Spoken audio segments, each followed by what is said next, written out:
Here's more wrestling news for March 10th, 2023, and we're starting off with NXT's Sarray, who will be finishing up with WWE this month and will be returning to compete in her native Japan in due time.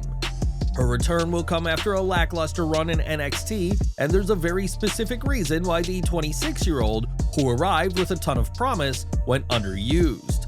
Fightful reports that Sarray's time in WWE started going downhill in early 2022 when WWE released a ton of staff at the Performance Center who were said to be her biggest supporters.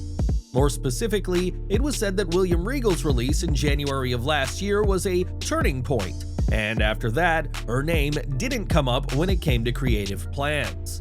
Sources at the Performance Center have told Fightful that Sarray hadn't been seen around in ages and weren't given any answers when they talked about her, and it was accepted in the company that creative given to her was bad. While Sarray did have a feud with Tiffany Stratton, a feud the Japanese star took great pride in, there's little else of note to her WWE career, and now the young superstar is ready to start a new chapter in her career. This week, WWE announced that their Backlash event will take place in Puerto Rico on May 6th, which is an interesting date for the company. Not only is UFC 228 scheduled for that very same day, but one of boxing's top draws is expected to fight John Ryder on DAZN, but WWE isn't too worried about the competition.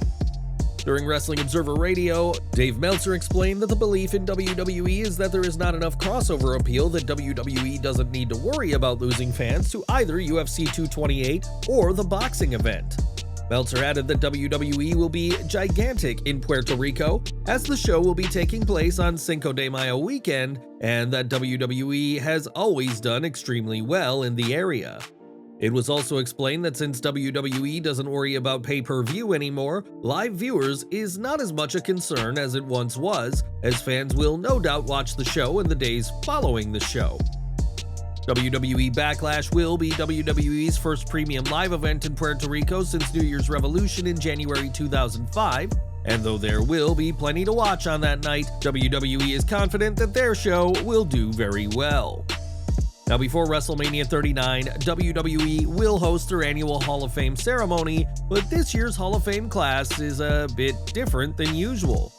While WWE would typically have multiple names and their inductors announced this close to WrestleMania, nobody has been confirmed for this year's class, in a surprising move by the company.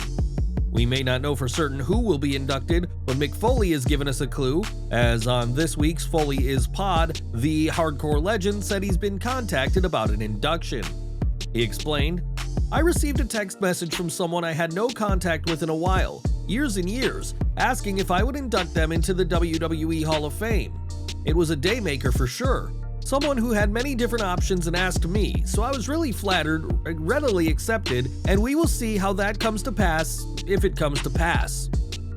Given Foley's career in WWE, ECW, WCW, and elsewhere, there's no shortage of people who may have asked, and there's always the possibility that Foley's old tag team partner The Rock wants Mick to do the honors. Given that Batista is reported to be the headliner this year though, the idea of The Rock playing second fiddle to the Animal seems unlikely, and we'll just have to see who Foley is inducting into the Hall of Fame. One man already inducted is Glenn Jacobs, who as mayor of Knox County, Tennessee, is kept pretty busy, so it's hardly surprising that his wrestling career has pretty much dried up. Kane's most recent match was as part of the 2021 Men's Royal Rumble, and his most recent singles match in the ring was all the way back in March of 2018, but don't count the Big Red Machine out just yet. While speaking to PW Mania, Jacobs said that he'll always leave the door open, and he can really never say never to a return to the ring.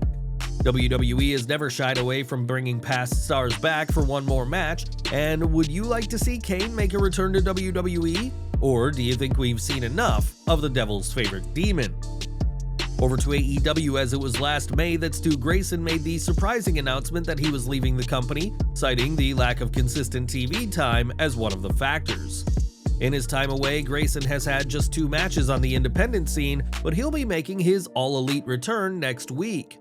On Twitter, Tony Khan announced that Canada's own Grayson will be on AEW's debut Dynamite in Winnipeg, where he will team with Evil Uno and Hangman Adam Page to face Jon Moxley, Wheeler Yuta, and ROH World Champion Claudio Castagnoli. Competing in front of the AEW fans, as well as his fellow Canadians, will be a big night for Stu Grayson, but the Blackpool Combat Club are planning to spoil his homecoming next week. Now later this year, WWE's rights deal with Fox is due to expire, and either a new deal or a new buyer needs to be found in that time. Well, Nick Khan has said that finding a new buyer will take merely a matter of months. That hasn't happened yet, and time is running out when it comes to the Fox deal. While speaking at a Morgan Stanley investor conference on Thursday, Fox CEO Lachlan Murdoch, son of Chairman Rupert Murdoch, spoke about WWE and revealed that the promotion and Fox have not started discussions on another media rights deal for Friday Night SmackDown. Lachlan Murdoch said that he's happy to talk to WWE when it's the right time, implying that WWE are the ones holding up these negotiations. Murdoch added that if WWE is sold, then he hopes the current management team remains in place, and has said that he hopes the new owners are as good a partner to WWE as Fox currently is.